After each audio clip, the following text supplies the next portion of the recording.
Lamun huus kalah Nusantoro, isun amukti palapa. Lamun kalah ring Gurun, ring Seran, Tanjung Puro, ring Haru, ring Pahang, Dompo, ring Bali, Sunda, Palembang, Tumasik, samana isun amukti palapa. Kalau saya sudah menaklukkan Kepulauan Nusantara, maka saya akan amukti palapa. Kalau saya sudah menaklukkan Gurun, Seram, Tanjung Pura, Haru, Pahang, Dompo, Bali, Sunda, Palembang, Tumasik, maka saya akan amukti palapa. Di jantung kerajaan Majapahit pada abad ke-14, di tengah upacara pelantikan yang sakral, seorang pria melangkah maju. Ia bukanlah seorang raja, namun ambisinya mampu membentuk takdir sebuah Nusantara. Di hadapan Ratu Tribhuwanatunggadewi dan para pembesar kerajaan, Gajah Mada, sang Mahapatih yang baru, mengucapkan sebuah janji yang akan terukir abadi dalam sejarah. Bukan sekadar janji biasa, melainkan sebuah sumpah agung yang dikenal sebagai Sumpah Palapa. Ikrar ini, untuk tidak akan menikmati kesenangan duniawi sebelum berhasil menyatukan Nusantara di bawah Panji Majapahit, menjadi api yang menyulut era keemasan salah satu kerajaan terbesar dalam sejarah Asia Tenggara. Ini adalah sebuah adegan di dalam Balairung Agung, Pendopo Agung, Kerajaan Majapahit, abad ke-14. Ruangan sangat luas, dengan pilar kayu jati berukir rumit dan lantai terakota merah. Cahaya matahari masuk melalui sisi-sisi pendopo yang terbuka. Di tengah, Mahapatih Gajah Mada, seorang negarawan prajurit Jawa yang karismatik dan kuat berusia 40-an, berdiri tegak. Ia memiliki rahang yang kokoh, tatapan mata yang tajam dan penuh tekad, serta kulit yang matang karena pengalaman. Ia mengenakan pakaian kebesaran patih yang mewah namun praktis, dengan keris emas terselip di pinggangnya. Salah satu tangannya terangkat dalam sumpah suci. Di belakangnya, duduk di singgasana emas yang megah adalah Ratu Tribhuwanatunggadewi yang anggun dan berwibawa. Dengan kecantikan ilahi khas Jawa, mengenakan kemben sutra mewah, perhiasan emas yang rumit, dan tatanan rambut megah, Sanggo Agung berhias emas. Ekspresinya tenang, bijaksana, dan penuh pengamatan saat menyaksikan Gajah Mada. Di sekeliling mereka, para pembesar kerajaan, sekumpulan penasihat tua yang bijak dan para panglima perang yang gagah, duduk bersila. Semuanya mengenakan batik Jawa berkualitas tinggi. Wajah mereka menunjukkan campuran rasa kagum, hormat, dan antisipasi. Kisah kebesaran kerajaan Majapahit tidak dapat dipisahkan dari sebuah sumpah legendaris yang diucapkan pada tahun 1336, Sumpah Palapa. Sumpah ini diikrarkan oleh Gajah Mada, seorang patih visioner, saat ia diangkat menjadi Amangkubumi atau Perdana Menteri. Sebagaimana tercatat dalam kitab Pararaton, Gajah Mada bersumpah tidak akan beristirahat atau amukti palapa sebelum berhasil mempersatukan seluruh kepulauan Nusantara. Sumpah inilah yang menjadi cetak biru politik ekspansi Majapahit dan landasan bagi visi sebuah imperium maritim yang membentang luas. Setiap kisah hebat memiliki awal yang sederhana, seringkali pahit. Kisah kami lahir dari rasa buah terkutuk, suku Maja. Mereka menyebut rumah baru kami Majapahit, Majapahit. Sebuah peringatan, mungkin, bahwa bahkan di tanah yang paling subur sekalipun, kepahitan dapat berakar. Selama seabad, kami mengubah kepahitan itu menjadi kekuatan, menempa kekaisaran dari api dan keyakinan. Namun, kepahitan yang terlupakan akan segera dicicipi sekali lagi. Pada masa pemerintahan Raja Hayam Wuruk, di bawah pengawasan Mahapatih Gajah Mada, Majapahit bukan lagi sekadar kerajaan. Ia bagaikan mandala, peta langit di bumi. Kekuasaan kami, sebuah kekuatan yang kami sebut Wilwatikta, membentang dari Sumatera hingga Kepulauan Rempah. Kami adalah sebuah talasokrasi, sebuah kerajaan laut, yang terhubung oleh arus perdagangan dan dibelenggu oleh ujung pedang. Itu adalah zaman keemasan, kata mereka. Namun, emas adalah logam berat, dan dapat membutakan Anda terhadap bayangan yang ditimbulkannya. Guntur adalah guruku, ayahku dalam jiwa. Ia mengajariku bahwa tombak adalah perpanjangan niat, dan keris adalah bisikan jiwa. Di ibu kota, Banyu, katanya, ucapan mereka lebih berliku daripada bilah keris manapun. Percayalah pada matamu, bukan telingamu. Ia melihat sesuatu dalam diriku, kesetiaan yang tak tergoyahkan seperti pohon ulin. Ia yakin aku layak bergabung dengan Bayangkara, garda singa yang melindungi raja. Panggilan itu datang bagai badai dari langit cerah. Sebuah tugas yang hanya bisa ia lakukan, begitulah isi pesan itu.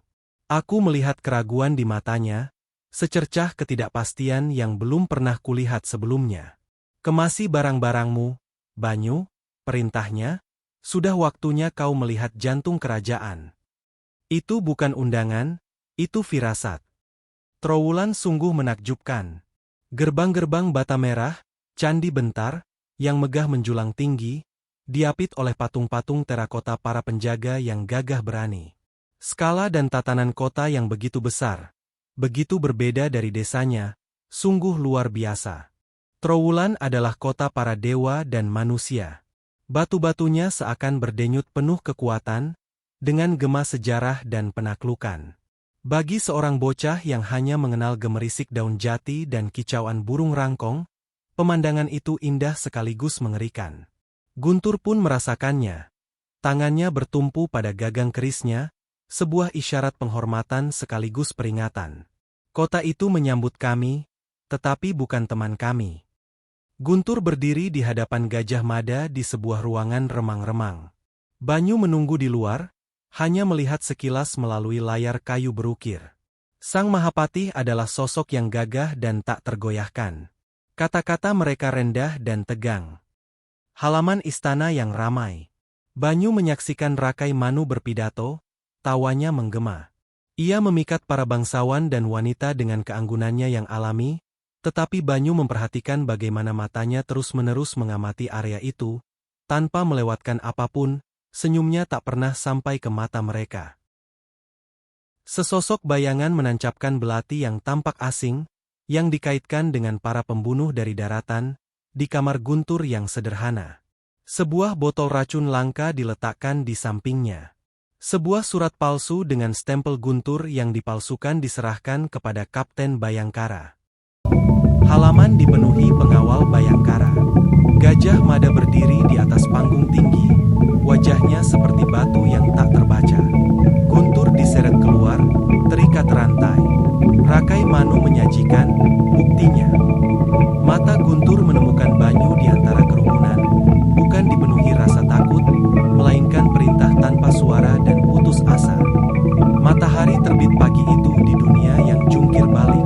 Mereka mengaraknya bak penjahat biasa, kehormatannya dilucuti selapis demi selapis. Aku melihat kesedihan dramatis Rakai Manu dan keadilan dingin Gajah Mada yang tak kenal ampun. Dan aku melihat tatapan terakhir Guntur padaku. Itu bukan permohonan tolong. Itu perintah terakhir. Hidup. Temukan mereka. Balas dendam untuk kami. Keris Algojo, bilahnya bergelombang dan berhias, diangkat. Sebuah tebasan tunggal yang bersih. Wajah Banyu, topeng amarah dan kesedihan yang terpendam, air mata bercampur embun pagi di pipinya. Mereka membunuhnya tanpa pengadilan. Pengabdiannya seumur hidup, kesetiaannya yang tak tergoyahkan, tak berarti apa-apa melawan kata-kata seorang bangsawan. Saat itu, kekagumanku pada Trowulan berubah menjadi abu di mulutku. Aku mencicipi buah maja yang pahit, kepahitan sejati tempat ini. Dan aku bersumpah dalam hatiku, sumpah darah dan bayangan. Banyu diam-diam kembali ke tempat tinggal Guntur yang kini telah disegel. Terselip di bawah papan lantai adalah keris milik Guntur. Di gagangnya terikat tali kecil yang diikat, sistem pesan berkode dari desa mereka. Tali itu hanya berisi 3 simpul. 1 untuk pelabuhan, 1 untuk ular, dan 1 untuk mutiara. Dia tahu mereka akan mengincarnya. Ini wasiat terakhirnya, upaya terakhirnya yang nekat untuk menunjukkan kebenaran kepadaku. Pelabuhan, ular, mutiara. Itu teka-teki yang terbungkus benang. Pelabuhan itu pasti Tuban, gerbang dunia. Tapi bagaimana dengan ular dan mutiara itu? Jawabannya bukan di Trowulan, dan tinggal di sini berarti berbagi nasib dengan tuanku. Banyu mencoba menyelinap keluar kota di malam hari. Ia ketahuan. Kejar-kejaran seru terjadi di atas atap-atap terakota Trowulan. Para penjaga bertombak mengejarnya di bawah sinar rembulan. Ia menggunakan kelincahannya untuk menghindari mereka, bagaikan hantu bisu di tengah arsitektur yang penuh hiasan. Kini aku dicap sebagai kaki tangan seorang konspirator. Bayangkara, persaudaraan yang kuimpikan untuk kuikuti, kini menjadi pemburuku. Setiap bayangan adalah musuh, setiap bisikan adalah ancaman. Kota yang tadinya tampak begitu megah kini menjadi sangkar, dan aku harus membebaskan diri atau ditelannya. Aku bukan lagi pengunjung, aku adalah mangsa. Banyu tiba di pelabuhan Tuban yang ramai. Suasananya begitu meriah, penuh warna dan suara, jauh dari hiruk-pikuk ibu kota. Kapal-kapal jung bertiang tinggi dari Katei berlabuh di samping kapal-kapal dagang lincah dari Champa dan Semenanjung Melayu. Jika Trowulan adalah jantung kerajaan, Tuban adalah mulutnya, berteriak, mencicipi, dan melahap dunia. Kota itu adalah kota dengan 100 bahasa dan 1000 rahasia, tempat di mana seseorang bisa menghilang. Atau tempat di mana seseorang bisa menemukan jawaban, jika ia tahu kemana harus mencari dan kepada siapa harus bertanya.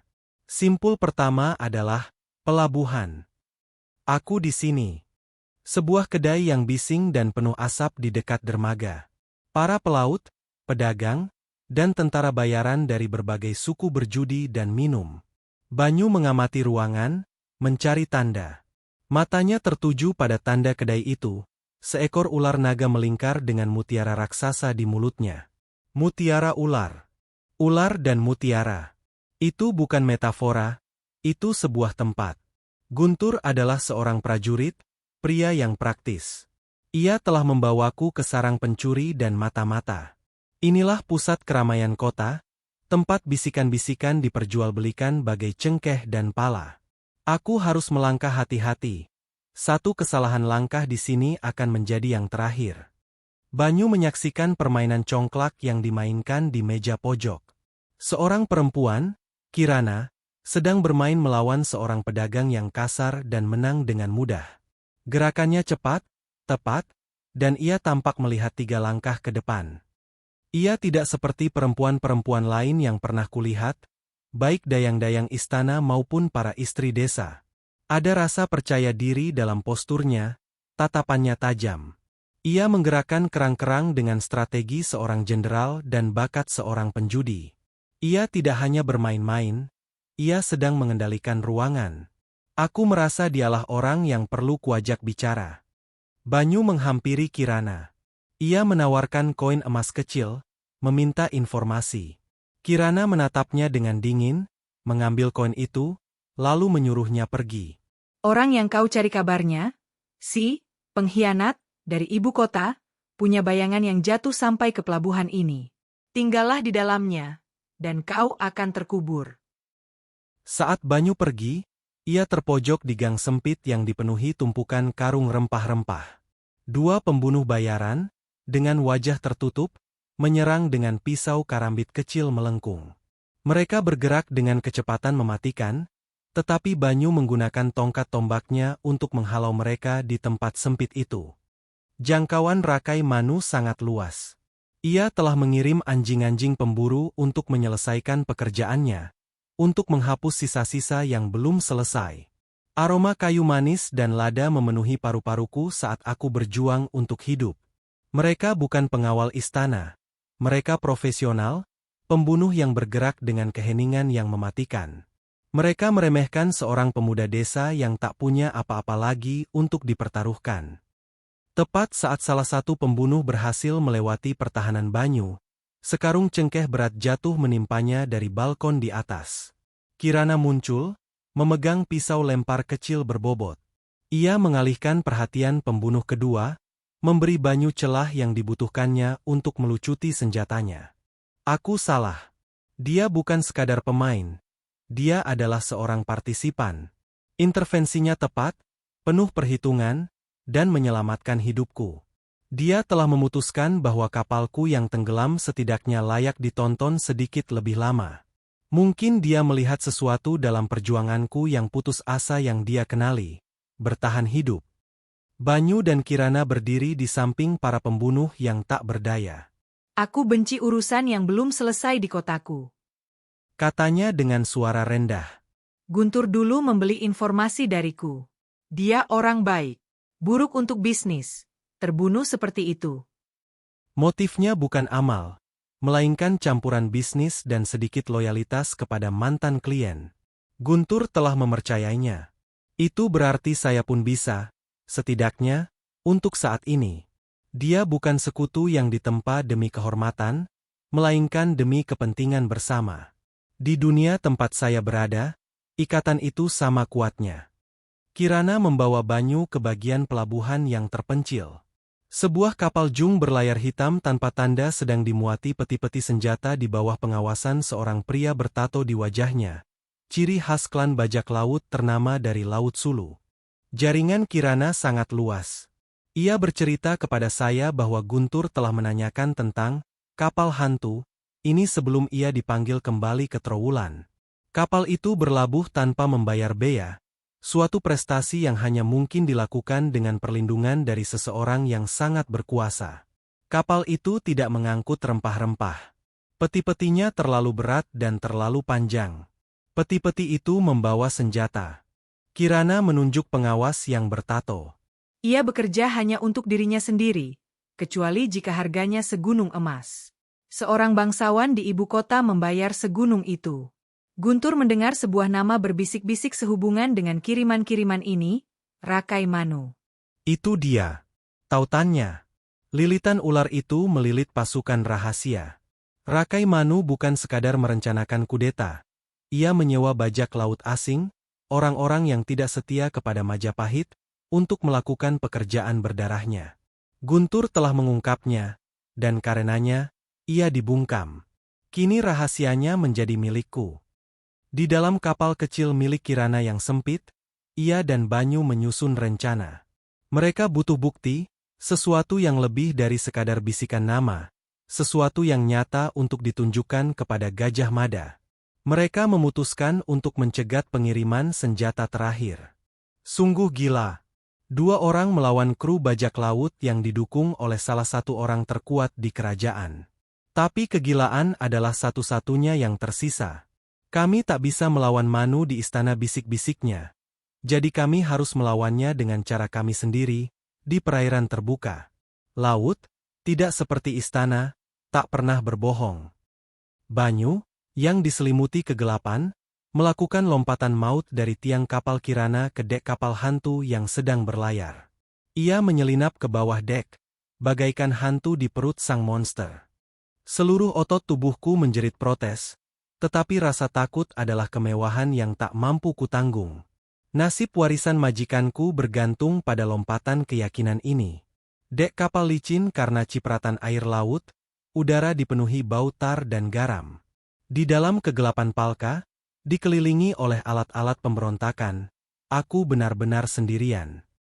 Di palka kapal, Banyu membongkar sebuah peti senjata. Peti itu tidak hanya berisi bilah-bilah senjata asing, tetapi juga senjata serbuk hitam, meriam tangan dan tombak api sederhana, teknologi yang jarang terlihat di Jawa, spesialisasi tentara Tiongkok dan Mongol. Lebih buruk dari yang kubayangkan. Pedang dan tombak adalah senjata pertempuran yang terhormat. Ini adalah senjata kekacauan. Api dan guntur yang dapat mengoyak prosesi kerajaan, menebar kepanikan dan kematian tanpa pandang bulu. Rakai Manu bukan hanya merencanakan pembunuhan, ia merencanakan pembantaian. Terukir ditutup setiap peti adalah lambang pribadi Rakai Manu, seekor ular halusnan bergaya melahap ekornya sendiri. Kesombongan seorang bangsawan akan menjadi kehancurannya. Ia tak kuasa menahan diri untuk tidak membubuhkan tanda pada pengkhianatannya, simbol ambisi abadinya. Segel ini adalah hukuman matinya, dan keselamatanku. Sekarang, aku hanya perlu mengeluarkannya dari kapal ini dan kembali ke Trowulan sebelum mereka mencapai tujuan. Banyu ditemukan oleh Kapten Bajak Laut bertato. Pertarungan brutal terjadi di Palka yang bergoyang. Banyu kalah jumlah, terpaksa memanfaatkan ruang sempit dan mengayunkan lentera untuk keuntungannya melawan pedang berat para bajak laut. Tidak ada keanggunan dalam pertarungan ini, hanya keputusasaan. Aku bukan pejuang istana. Aku adalah hewan yang terpojok. Setiap tangkisan adalah pertaruhan, setiap serangan adalah doa. Aku bisa mendengar mereka berteriak dalam bahasa asing, tetapi niat membunuh mereka adalah bahasa universal. Aku berjuang lebih dari sekadar nyawaku sekarang. Aku berjuang untuk kebenaran. Kapal Kirana merapat. Banyu, menggunakan lentera yang menyala, membakar setumpuk kain lap yang berlumur minyak, menciptakan pengalihan.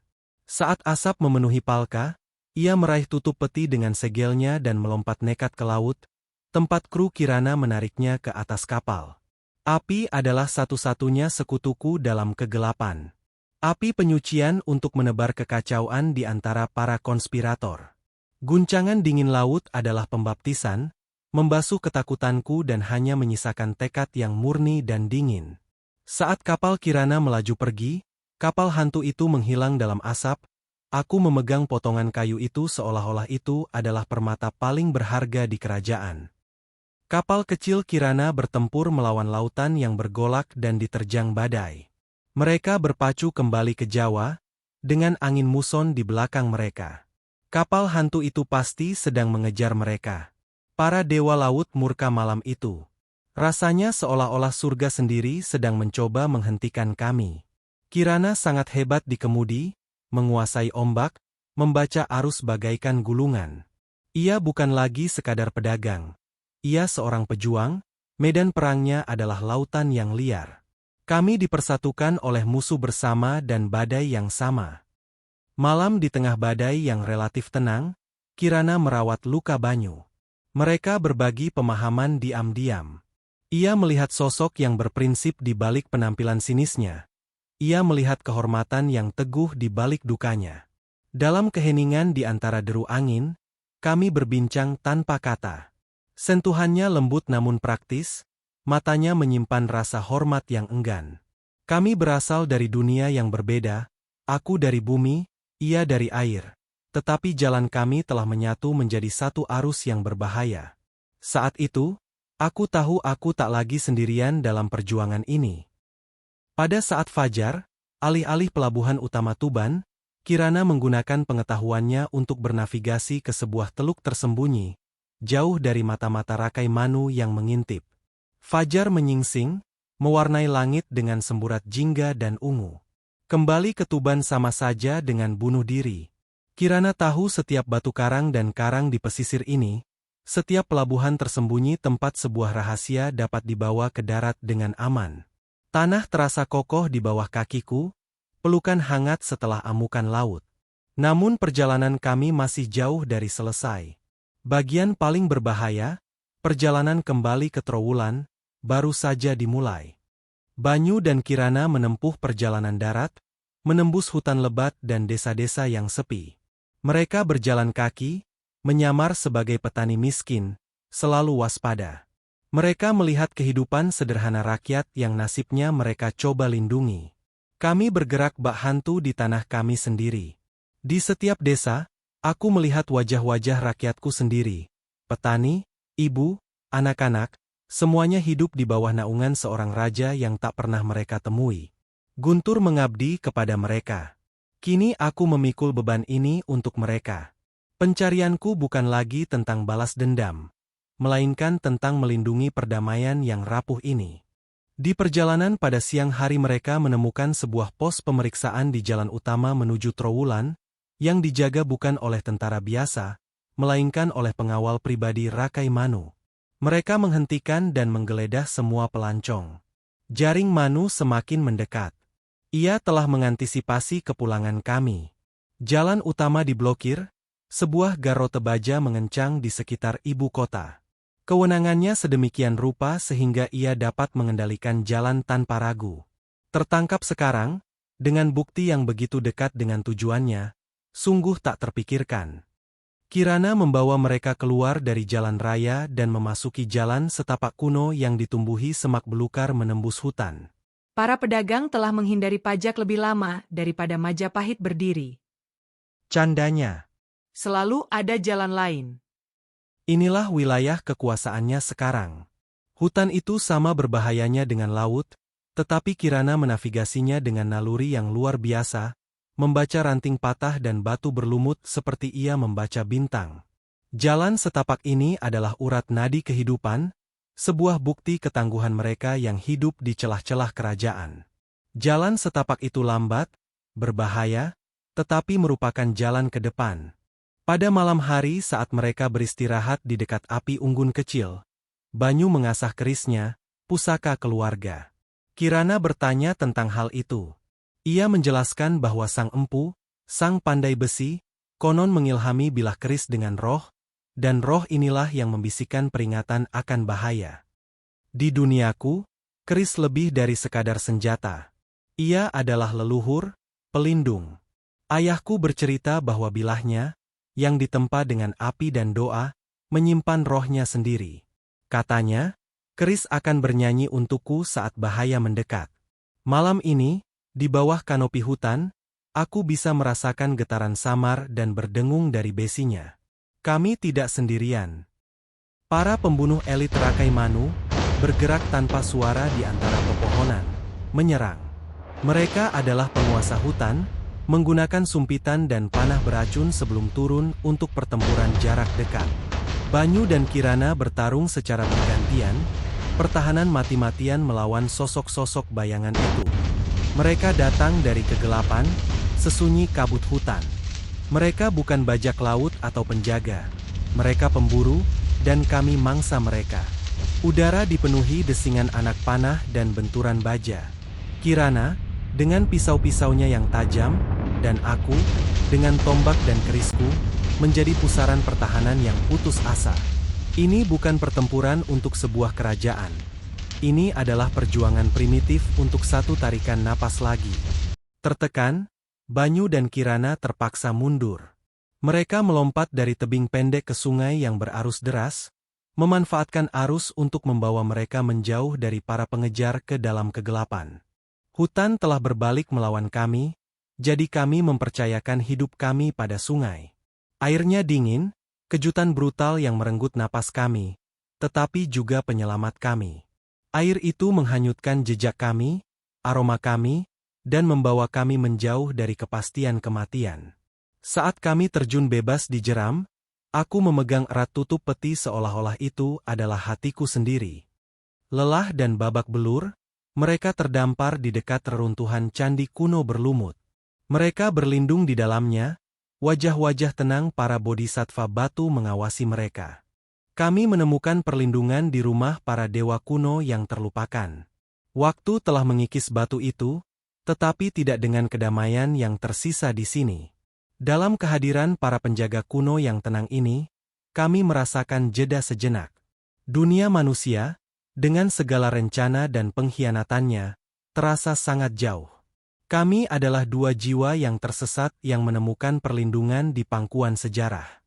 Saat Kirana memeriksa kembali tutup peti di bawah cahaya yang menembus reruntuhan, ia melihat goresan samar pada kayu di bawah segel ular. Itu adalah tanda pengiriman dalam aksara asing. Dengan pengetahuannya tentang bahasa dagang, ia mengartikannya. Penerima, Sabandr. Acara, Festival Alun-Alun Bubat. Inilah momen ketika segalanya berubah. Sabandr adalah penguasa pelabuhan, posisi yang diawasi oleh Gajah Mada sendiri. Dan Festival Alun-Alun Bubat menjadi acara publik besar-besaran dalam beberapa hari, merayakan pernikahan baru sang raja.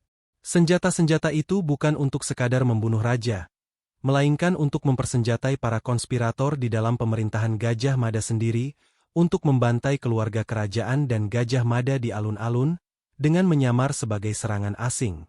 Pengkhianatan yang paling dahsyat. Wajah Banyu ngeri. Ia menyadari betapa besar rencana jahat itu. Guntur dibunuh bukan hanya karena apa yang diketahuinya, tetapi karena kesetiaannya kepada Gajah Mada. Rencana Manu adalah membunuh raja dan menjebak Gajah Mada atas kegagalan keamanan, atau bahkan melibatkannya dalam kekacauan yang memungkinkan Manu untuk merebut kendali. Pengkhianatan itu bagaikan hidra berkepala banyak. Rakai Manu tidak hanya menginginkan tahta. Ia ingin menghancurkan warisan Gajah Mada, Sumpah Palapa, dan gagasan tentang persatuan Nusantara. Ia akan membakar kerajaan untuk menguasai abunya. Pencarian balas dendam pribadi saya telah menjadi perlombaan yang gila-gilaan untuk menyelamatkan jiwa Majapahit itu sendiri. Mereka mengabaikan kewaspadaan dan berlomba menuju Trowulan, berlari melintasi hamparan sawah di bawah terik matahari. Tak ada lagi waktu untuk sembunyi-sembunyi. Festival akan berlangsung 2 hari lagi. Setiap kedipan matahari di langit adalah hitungan mundur menuju bencana. Kami tak lagi punya kemewahan bayangan. Kami harus bergerak, berlari, berdoa agar tubuh kami yang lelah tak mengecewakan kami. Beban kerajaan ada di pundak kami, beban yang jauh lebih berat daripada rasa lelah apapun. Mereka tiba di pinggiran Trowulan. Kirana menggunakan koneksinya untuk mengamankan jalan masuk ke kota, bersembunyi di dalam gerobak durian yang bau, melewati pengawal Rakai Manu yang mengawasi gerbang.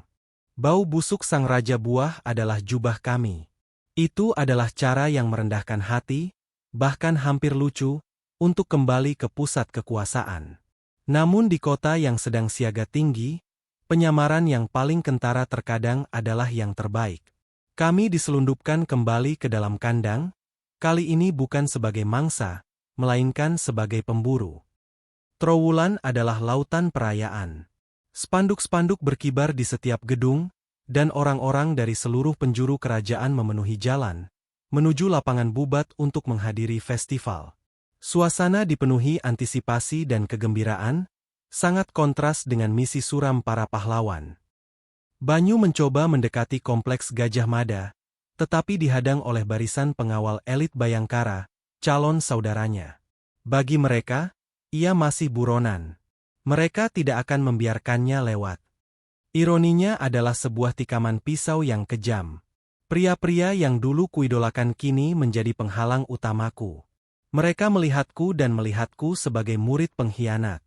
Bagaimana aku bisa meyakinkan mereka bahwa ancaman sesungguhnya bukan di depan mereka, melainkan di belakang mereka, terselubung kemuliaan dan kekuasaan? Kata-kata tak berguna.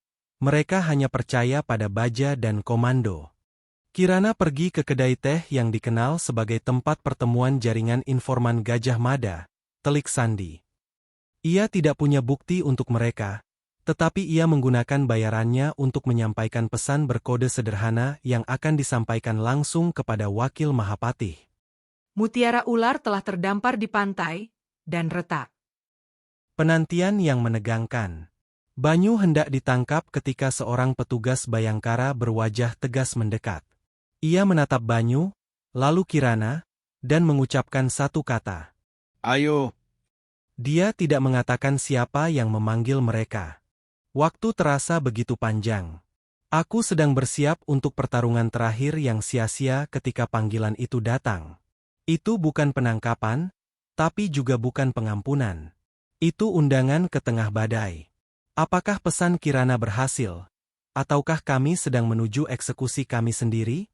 Tak ada pilihan selain mengikuti.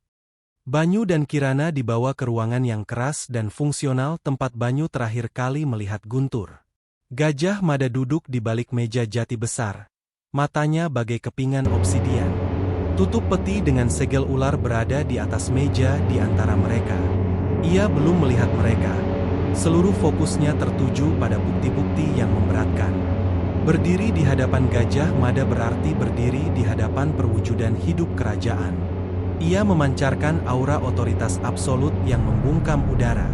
Tak ada sandiwara di sini, tak ada pejabat istana, hanya perhitungan yang dingin dan keras tentang kekuasaan dan konsekuensi. Seluruh nasib misi kami bertumpu pada satu orang ini, dan raut wajahnya tak memberikan petunjuk apapun. Apakah ia hakim kami, atau algojo kami? Gajah Mada akhirnya mendongak, tatapannya terpaku pada Banyu. Ini membuktikan ambisi seorang bangsawan. Katanya, suaranya bergemuruh pelan. Ini bukan ancaman bagi raja hari ini. Kau terlihat bersama si pengkhianat Guntur. Kenapa aku harus percaya kata-kata seorang buronan? Itu bukan pertanyaan, itu tantangan. Sebuah ujian akhir. Ia sedang menimbang nyawaku dengan stabilitas kerajaan. Tuduhan palsu terhadap seorang bangsawan yang berkuasa dapat menyebabkan perang saudara. Ia membutuhkan lebih dari sekadar sepotong kayu. Ia perlu melihat kebenaran dalam jiwaku. Banyu tak gentar. Ia menatap mata Gajah Mada. Karena Guntur telah mengorbankan nyawanya untuk menyampaikan peringatan ini. Dan ia mengajariku sila Bayangkara, pandanganku untuk raja, darahku untuk negeri ini. Kuucapkan kata-kata pengawal yang ia ciptakan, sila para prajurit yang mengorbankan nyawa mereka demi visinya. Kuberikan padanya satu-satunya mata uang yang tersisa. Kesetiaan yang tak tergoyahkan, kesetiaan yang sama yang Guntur rela mati untuknya. Aku tak hanya berbicara untuk diriku sendiri. Aku berbicara untuk jiwa guruku. Ada sedikit perubahan di mata Gajah Mada. Itu bukan keyakinan, belum. Itu pertimbangan. Ia menoleh ke Kirana. Dan kau, saudagar, berapa hargamu untuk ini? Kota yang aman untuk berdagang. Jawabnya dingin. Raja yang mati buruk bagi perekonomian. Gajah Mada memahami bahasanya dengan sempurna. Ia tidak menawarkan kesetiaan, melainkan logika. Ambisi dari Manu. Kehormatan dariku. Pragmatisme darinya. 3 pilar dunianya sendiri. Ia melihat kami bukanlah konspirator. Kami adalah penyintas yang membawa pesan yang tak mampu ia abaikan. Situasi mulai berbalik. Gajah Mada bangkit. Perayaan dimulai 1 jam lagi. Rakai Manu dan pengawal pribadinya akan mengepung pavilion kerajaan dengan dalih pengamanan tambahan. Bajak lautmu dan tombak api mereka akan bersembunyi di antara kerumunan, menyamar sebagai pemain asing. Ia tak lagi bertanya. Ia sedang menyusun strategi. Ia tahu. Pesan Kirana telah memicunya, dan bukti kami telah menyalakan percikannya. Dalam benaknya, ia sudah berada di medan perang, memetakan gerakan musuh sebelum mereka bergerak. Kami tidak membawakannya berita. Kami telah memberinya konfirmasi atas kecurigaan terdalamnya. Gajah Mada memberi perintah. Ia tak bisa terang-terangan melawan Rakai Manu tanpa memicu kepanikan dan perang saudara di tempat. Ia akan menangani Manu. Ia memberi Banyu selempang Bayangkara.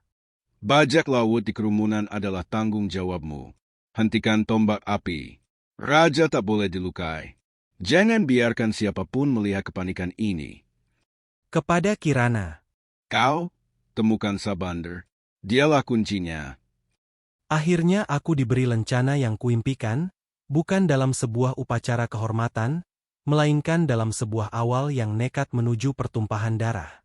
Ia telah memecah belah musuh dan tugas kita. Pertempurannya akan menjadi pertempuran bisikan dan baja di koridor kekuasaan. Pertempuranku akan menjadi perkelahian berdarah di tengah kerumunan ribuan orang tak berdosa. Nasib hari itu bergantung pada 2 front. Para Bayangkara Gajah Mada yang paling setia diam-diam dipersenjatai dan ditempatkan. Kirana menyamar sebagai pelayan untuk masuk ke kantor Sabander. Banyu menyandarkan keris di punggungnya dan mengambil tombak berkilau.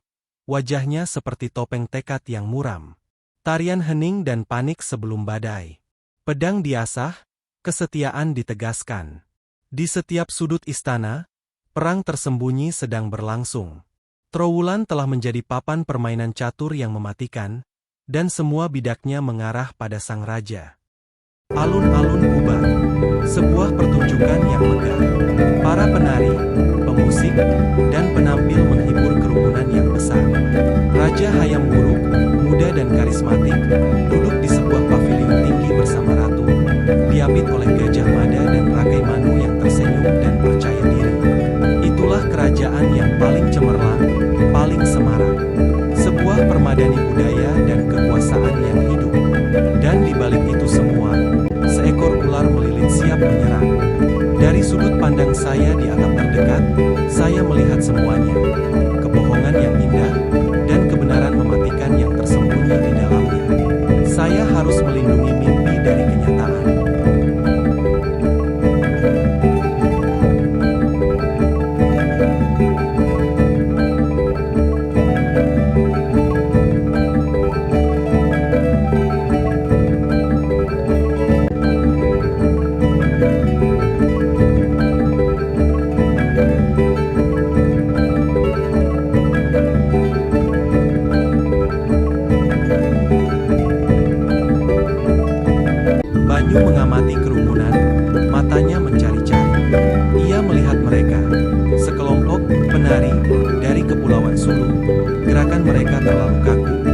panjang yang mereka bawa terlalu berat.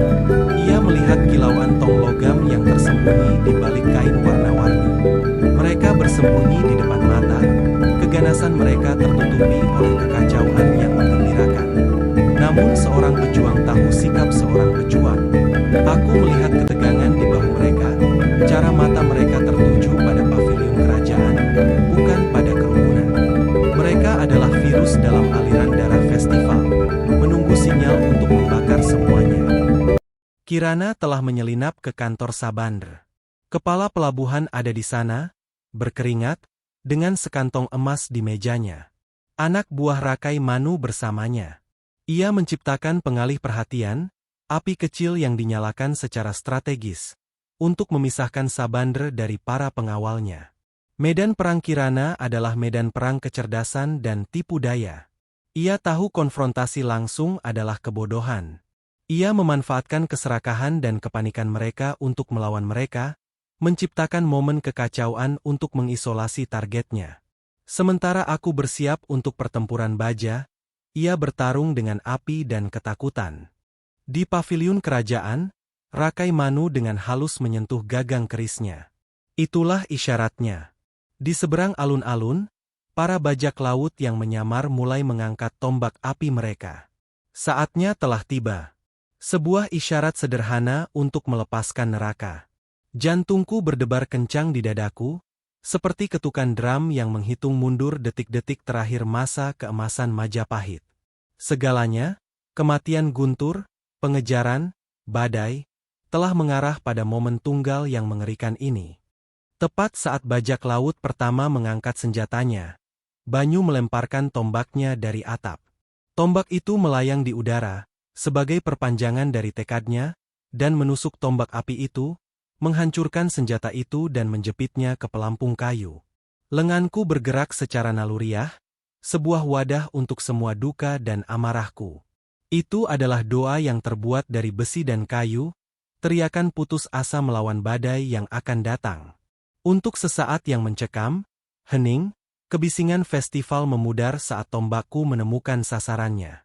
Tetesan hujan pertama sebelum badai. Kerumunan panik melihat pemandangan itu. Bajak laut lain, setelah penyamaran mereka terbongkar, mulai menembak tanpa pandang bulu. Banyu melompat ke kerumunan, menghunus kerisnya. Para bayangkara setia Gajah Mada berkumpul, membentuk dinding perisai di sekeliling keluarga kerajaan yang kebingungan sambil bertempur melawan pengawal Rakai Manu. Kebohongan indah itu hancur berkeping-keping. Perayaan itu berubah menjadi rumah jagal. Pertarunganku bukan hanya melawan para bajak laut, tetapi juga melawan kepanikan itu sendiri, kekuatan yang lebih berbahaya daripada pedang apapun. Di tengah kekacauan itu, kedua faksi pengawal raja kini terkunci dalam pertarungan maut. Perang saudara telah dimulai. Banyu bergerak menembus kerumunan yang ketakutan bak hantu, gerakan yang samar. Ia melumpuhkan para bajak laut, menghancurkan senjata mereka, dan melindungi orang-orang tak berdosa, sembari berjalan menuju sang pemimpin, kapten bertato dari kapal hantu. Ini bukan medan perang terbuka, melainkan mimpi buruk yang kacau balau dengan tubuh-tubuh yang panik.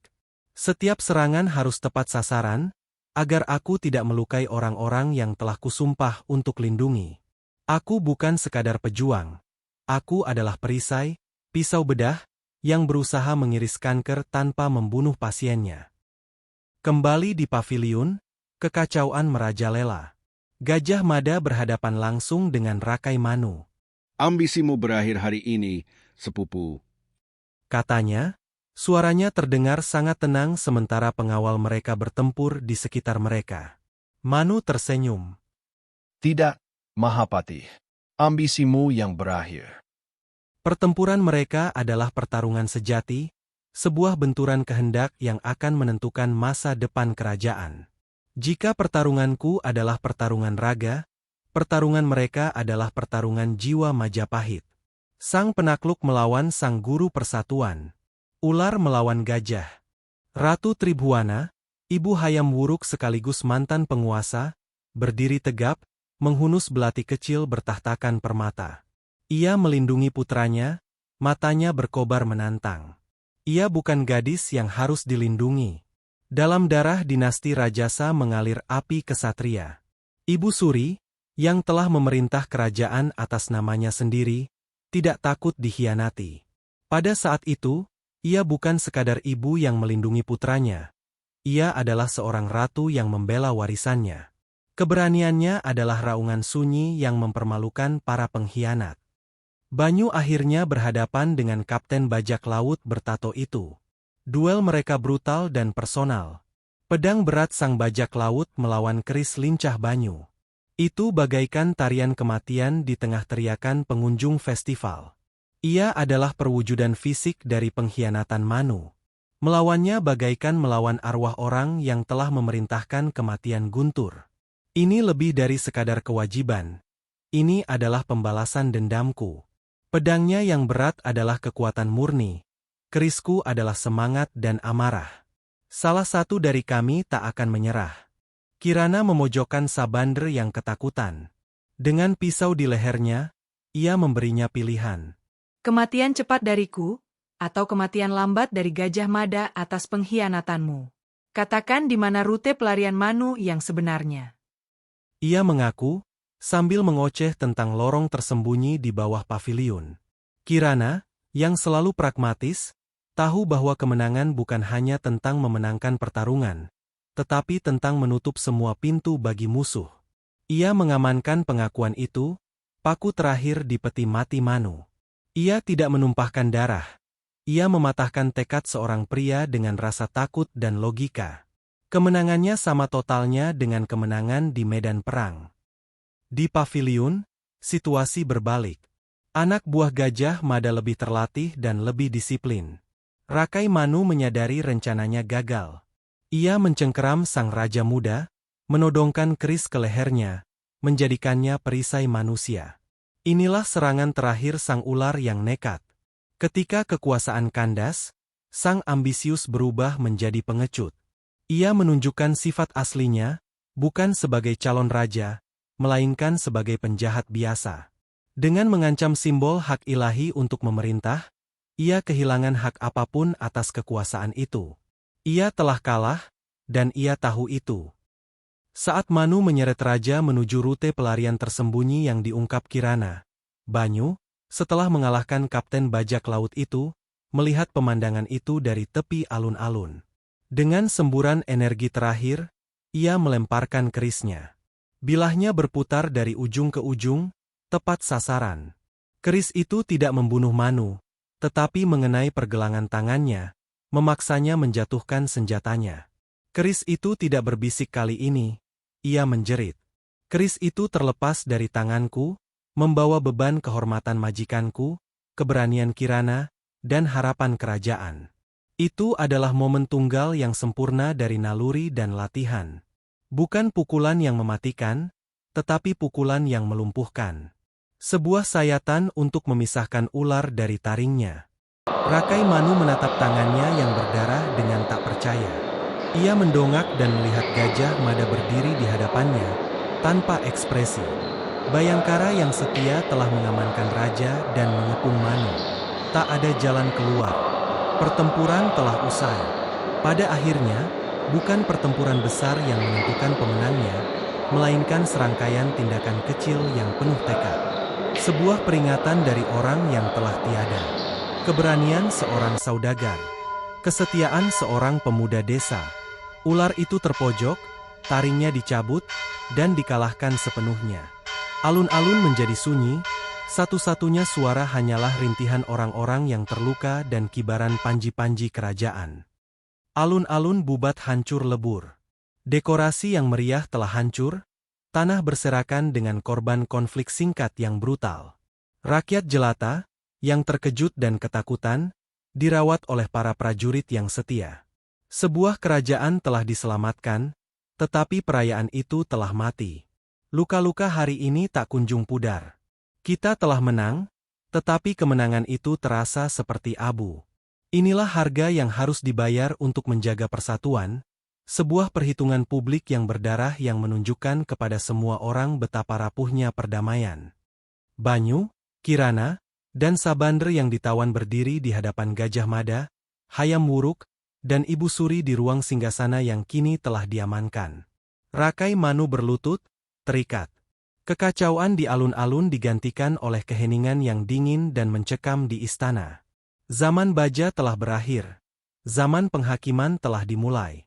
Di sini, hidup seseorang akan ditentukan bukan oleh kecepatan pedangnya, melainkan oleh beratnya dosa-dosanya. Gajah Mada menoleh ke Banyu. Kau telah membersihkan nama Bayangkara Guntur. Serunya, suaranya menggema di aula. Beliau gugur sebagai pahlawan Majapahit, seorang wali sejati. Namanya akan terukir di batu-batu candi. Inilah kata-kata yang kudengar setelah mengarungi lautan darah. Kata-kata itu memang tidak mengembalikan Guntur, tetapi memulihkan kehormatannya, membuat pengorbanannya bermakna. Rasa damai yang mendalam menyelimutiku, meredakan badai dendam yang telah lama berkecamuk di hatiku. Keadilan, akhirnya. Raja Hayam Wuruk yang masih muda melangkah maju. Ia memandang Banyu bukan sebagai rakyat, melainkan sebagai penyelamat. Mahkota Wilwatikta adalah utang budimu. Katanya dengan tulus. Sebutkan hadiahmu. Sang raja bukan lagi bocah lelaki yang kulihat di paviliun. Dalam peleburan di saat-saat terakhir, ia telah ditempa menjadi seorang raja. Ia mengerti harga mahkotanya. Namun, hadiah apa yang bisa ia tawarkan kepada seseorang yang telah kehilangan segalanya dan tak menginginkan apapun? Banyu menatap raja, lalu ke selempang Bayangkara di tangannya. Yang mulia, hamba hanya meminta untuk kembali ke desa. Hamba seorang pejuang, tetapi hati hamba tidak cocok untuk intrik-intrik istana. Tempat hamba adalah bersama orang-orang yang telah hamba perjuangkan untuk lindungi. Hamba telah melihat jantung kerajaan, dan itu adalah tempat yang berbahaya sekaligus indah. Namun, itu bukanlah rumah hamba. Kesetiaan hamba adalah pada gagasan Majapahit, kedamaian, rakyat, bukan pada sangkar emasnya. Untuk menghormati Guntur, hamba harus menjalani hidup sederhana penuh kehormatan yang selalu beliau junjung tinggi. Sang raja menoleh ke Kirana. Dan kau, saudagar wanita, hargamu. Ia tersenyum tipis. Hak dagang eksklusif untuk kayu cendana dari Timor selama 10 tahun. Dan pengampunan penuh atas segala pelanggaran bea cukai yang mungkin telah kulakukan. Gajah Mada hampir tersenyum. Kirana tetaplah Kirana sampai akhir hayatnya. Pragmatis, tanpa sentimental, dan brilian.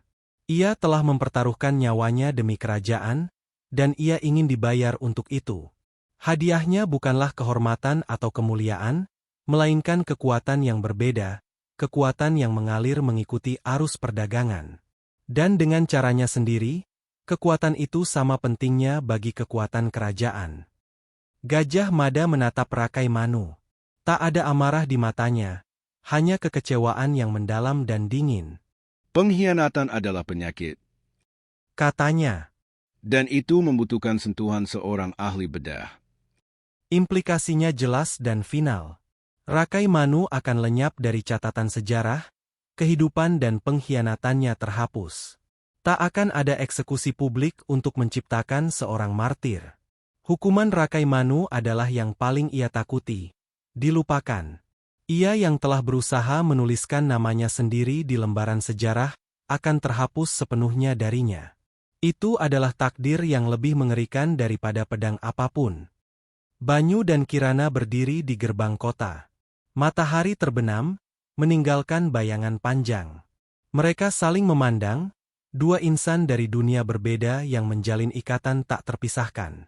Kami adalah pasangan yang tak terduga. Pemuda desa dan saudagar laut. Kami telah mengarungi badai, hutan, dan perairan istana yang berbahaya bersama-sama. Tak perlu kata-kata di antara kami. Perjalanan kami bersama menjadi bukti bahwa kekuatan Majapahit bukan hanya terletak pada pasukannya, tetapi juga pada keberanian rakyatnya yang beragam. Kirana menyodorkan mutiara kecil berukir rumit ke tangan Banyu. Seandainya kau butuh perjalanan aman, Katanya. kapal-kapalku akan selalu menyambut seorang sahabat rumah. Banyu mengangguk, sebuah gestur rasa terima kasih yang mendalam. Mutiara ular. kedai yang memulai segalanya. Kini, ia bukan lagi simbol rahasia dan bahaya, melainkan simbol kepercayaan dan aliansi. Sebuah janji bahwa jalan kita mungkin akan bertemu lagi. Di dunia yang kesetiaannya terus berubah, ia adalah jangkar. Banyu berjalan meninggalkan Trowulan, seorang diri di jalan panjang menuju timur. Ia tak menoleh ke belakang. Matahari terbenam mewarnai langit dengan warna api dan emas. Kutinggalkan ibu kota di belakangku, kekuatannya, emasnya, racunnya. Kuhadapi jantung kerajaan dan selamat, tetapi kubawa luka-lukanya. Aku pulang bukan sebagai bocah yang pergi, melainkan sebagai lelaki yang memahami arti sejati Majapahit. Terkadang, buah terindah tumbuh dari akar yang paling pahit. Gajah Mada berdiri sendirian di depan peta besar Kepulauan Nusantara, jari-jarinya menelusuri pulau-pulau. Sumpah Palapa masih belum terpenuhi, tetapi kini, sumpah tersebut dipertahankan dan diperkuat. Ekspresinya letih namun tegas. Perancang kerajaan itu berdiri sendirian, karyanya masih jauh dari selesai. Upaya pembunuhan terhadap raja merupakan pengingat keras bahwa persatuan bukanlah tujuan akhir, melainkan perjuangan yang terus-menerus dan waspada. Untuk setiap pengkhianat yang dibantai, pengkhianat lain akan tumbuh dalam bayang-bayang. Sumpahnya bukanlah bualan, melainkan hukuman seumur hidup. Reruntuhan berlumut tempat Banyu dan Kirana berteduh. Seberkas sinar matahari menyinari wajah seorang bodhisattva batu, seolah-olah diam-diam mengakui peristiwa yang telah terjadi. Para dewa tua telah menjadi saksi. Sejarah jarang mengingat nama-nama mereka yang mencegah bencana. Sejarah mengingat raja-raja dan pertempuran-pertempuran besar, bukan tindakan-tindakan keberanian diam-diam yang menyatukan dunia. Namun batu-batu itu mengingat. Angin pun mengingat. Kirana berdiri di dek kapal barunya yang lebih besar, angin memenuhi layarnya. Ia menatap cakrawala, hamparan kemungkinan yang tak terbatas. Ia memegang piagam baru, berstempel-stempel kerajaan.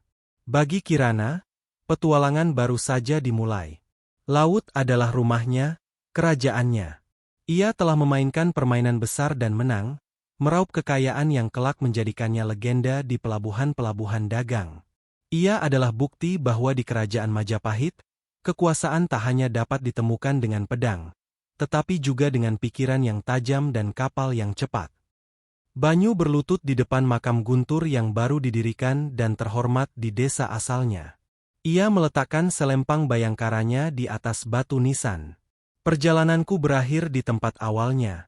Bersamanya, aku telah memenuhi janji diamku.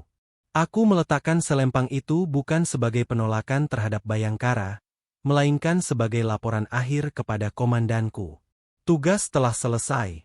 Kehormatannya bersih. Ia akhirnya dapat beristirahat dengan tenang. Banyu kembali ke desanya, berlatih tanding dengan anak-anak muda, mengajari mereka teknik tombak, persis seperti yang diajarkan Guntur. Ia bergerak dengan keanggunan dan kebijaksanaan yang baru ditemukan. Aku tidak mengajari mereka cara bertarung demi kejayaan atau emas, melainkan cara bertarung untuk melindungi rumah dan keluarga mereka. Aku mewariskan warisan sejati Guntur, bahwa kekuatan seorang pejuang bukan terletak pada lengannya, melainkan pada tujuan yang membimbingnya. Disinilah tempatku sekarang, memelihara akar-akar kerajaan, jauh dari mahkotanya yang gemerlap. Hayam Wuruk duduk di singgasana, beban jabatannya terpancar di wajah mudanya. Ia sedang mempelajari peta, Gajah Mada menasihatinya. Upaya kudeta telah membuatnya menua, mengeraskannya menjadi Raja Agung yang ditakdirkan untuknya. Sang Raja kini mengenakan mahkotanya dengan hati yang lebih berat, tetapi pikiran yang lebih kuat. Ia telah melihat wajah pengkhianatan dan telah belajar bahwa aset terbesar seorang penguasa bukanlah pasukannya, melainkan kesetiaan rakyatnya, dari Mahapati hingga pendekar desa yang tak dikenal. Api telah menempa baja. Istana kerajaan kini mulai pulih. Para bangsawan berbisik-bisik, melirik Gajah Mada secara sembunyi-sembunyi. Konspirasi telah dipatahkan, tetapi akar kebencian dan ketakutannya tetap ada. Ular itu telah dibunuh. tetapi telur-telurnya disembunyikan di seluruh istana. Kemenangan Gajah Mada juga telah mengukuhkan kekuasaannya, membuatnya semakin ditakuti, semakin dibenci oleh mereka yang mendambakan pengaruhnya. Siklus ambisi tidak terputus, ia hanya tertidur. Sebuah kapal dagang kecil nan cepat membongkar karung-karung beras di desa Banyu, yang sedang mengalami gagal panen. Sang kapten mengirimkan sebuah catatan kecil bersegel. Catatan itu hanya berisi segel Mutiara Kirana. Seorang ratu lautan tak pernah melupakan utang-utangnya. Hadiah Kirana bukan sekadar amal, melainkan sebuah pesan. Sebuah jaminan bahwa hubungan kami akan langgeng. Ia menggunakan kekuatan barunya bukan hanya untuk keuntungan, tetapi untuk memperkuat jalinan-jalinan kerajaan, hingga ke desaku yang terlupakan. Banyu memperhatikan anak-anak desanya makan. Tak seorang pun di sini tahu kisah lengkap perbuatannya. Bagi mereka, ia hanyalah Banyu, sang pejuang yang pulang kampung. Senyum tipis tersungging di bibirnya. Inilah balasanku. Bukan gelar atau sekantong emas, melainkan pemandangan desa yang damai. Kehormatan sejati bukanlah apa yang dipuji di depan umum, melainkan apa yang diperoleh dengan kepuasan batin atas tugas yang telah diselesaikan dengan baik. Namaku takkan tercatat dalam gulungan sejarah, dan aku pun puas dengan itu. Peta tersebut memperlihatkan sulur-sulur pengaruh Majapahit yang makin menguat di seluruh kepulauan pada tahun-tahun setelah rencana yang digagalkan, dan mencapai puncaknya di bawah Hayam Wuruk dan Gajah Mada. Setelah ancaman internal dinetralisir, Majapahit memasuki masa keemasannya yang sesungguhnya. Sumpah Palapa semakin mendekati penyelesaiannya. Kerajaan, yang diselamatkan dari ambang kehancuran oleh tindakan segelintir orang, kini memproyeksikan kekuatannya melintasi lautan. Namanya disebut dengan penuh hormat dan takut dari ujung Nusantara hingga ujung lainnya. Gajah Mada yang sedang melihat petanya berubah menjadi seorang kurator museum masa kini, yang sedang melihat peta kerajaan Majapahit yang sama di balik kaca. Kita menganggap ini kisah-kisah dari masa lalu yang jauh, peninggalan zaman yang terlupakan. Kita melihat patung dan artefak mereka, dan merasa terputus dari perjuangan mereka. Namun, gema pilihan, ambisi, dan pengorbanan mereka ada di sekitar kita. Dari museum, gambar itu lenyap menjadi sebuah demonstrasi pencak silat modern. Seorang murid muda bergerak dengan keanggunan yang sama dahsyatnya dengan Banyu, yang sedang dibimbing oleh gurunya. Seni, semangatnya, tetap hidup. Nama Banyu mungkin telah hilang, tetapi semangatnya tetap hidup. Ia tetap hidup dalam tradisi yang diwariskan turun-temurun. Dalam disiplin sang seniman bela diri, dalam integritas yang tenang dari orang biasa, dalam tekad yang kuat untuk melindungi tanah air. Warisan semacam itu lebih abadi daripada monumen batu manapun. Potret pelabuhan Tanjung Perak yang modern dan ramai di Surabaya, dekat situs kuno Tuban. Kapal-kapal kontainer besar berlabuh, sebuah bukti nyata peran vital Indonesia dalam perdagangan global. Warisan Kirana mendarah daging di kepulauan ini. Semangat kewirausahaannya mengarungi arus berbahaya, baik secara harfiah maupun politis, mendefinisikan identitas kepulauan ini. Laut tetap menjadi jalan penghubung, dan kecerdasan seorang saudagar sama berharganya dengan mahkota raja manapun. Para politisi di layar televisi, berdebat, mengumbar janji-janji karismatik. Permainan kekuasaan yang telah lama ada, terselubung dalam balutan modern. Dan warisan sang ular? Warisan itu pun masih lestari. Haus akan kekuasaan, kesediaan menebar kekacauan demi keuntungan pribadi, semua ini adalah ancaman yang bukan milik satu abad pun. Setiap generasi harus waspada terhadap Rakai Manu di zaman mereka. Lamun huus kalah Nusantoro, isun amukti palapa. Lamun kalah ring gurun, ring seran, Tanjung Puro, ring haru, ring Pahang, Dompo, ring Bali, Sunda, Palembang, Tumasik, samana isun amukti palapa. Sumpah Agung adalah janji masa depan, visi persatuan yang begitu kuat hingga menjadi mitos penentu sebuah bangsa. Mimpi yang begitu agung hingga menuntut pengorbanan yang tak terbayangkan. Pertanyaan yang tersisa bukanlah apakah sumpah itu terpenuhi, melainkan berapa harga yang sesungguhnya harus dibayar untuk mencapainya. Banyu, yang kini telah lanjut usia, duduk di tebing yang menghadap ke laut di luar desanya. Ia memegang mutiara kecil pemberian Kirana, yang telah usang seiring waktu. Matahari terbenam di Cakrawala. Pada akhirnya, sebuah kerajaan bukan hanya tentang raja atau prajuritnya. Ia adalah kumpulan kisah tentang janji yang dibuat dalam bayang-bayang dan utang yang dibayar dengan kebaikan. Rasa pahit buahlah yang memberi nama pada sebuah rumah, dan kepuasan manis melihat rumah itu tetap damai. Banyu memejamkan mata, ekspresi damai terpancar di wajahnya. Kami mendengar bisikan samar dan samar dari kerisnya sendiri dari bertahun-tahun lalu, kini tenang dan sunyi. Keris itu tak lagi berdengung sebagai peringatan. Bahaya telah berlalu, tugasnya telah terpenuhi. Hanya ada suara angin dan laut, irama abadi pulau-pulau. Arwah para leluhur telah damai. Peta Majapahit, yang dulu begitu gemilang, perlahan mulai memudar dan retak. Seperti yang terjadi pada semua kerajaan, hanya menyisakan garis besar Indonesia modern. Seperti semua kekuatan besar lainnya, masa Majapahit pada akhirnya akan berlalu. Kota-kotanya akan runtuh, armadanya akan tercerai-berai.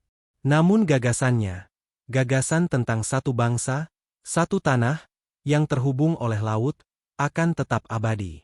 Kilas balik ke adegan pertama, prajurit itu memuntahkan buah maja yang pahit. Kali ini kita terpaku pada buahnya, yang tampak buruk rupa dan pahit di luar. Majapahit. Maja yang pahit. Sebuah nama yang awalnya hanya keluhan, kini menjadi panji kerajaan terbesar yang pernah dikenal lautan kita. Itulah pelajaran sejarah yang paling berharga. Kekuatan itu bukanlah ketiadaan kepahitan, melainkan kekuatan untuk mengubahnya menjadi sesuatu yang abadi, sesuatu yang keemasan. Kerajaan telah runtuh. Istana-istananya telah menjadi debu, raja-rajanya telah menjadi legenda. Namun jiwa Wilwatikta, roh Majapahit, tetap hidup. Ia berada di hati rakyatnya, di arus lautannya, dan dalam impian abadi akan persatuan. Kerajaan emas tidak pernah benar-benar runtuh. Ia hanya berubah wujud.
Disclaimer, cerita ini dibuat berdasarkan versi yang dihasilkan oleh Artificial Intelligence. Dengan demikian ada kemungkinan terjadi perbedaan dengan cerita sejarah yang sesungguhnya. Demikian pula penggambaran tokoh dan latar yang ada juga merupakan sebuah ilustrasi dari para tokoh tersebut.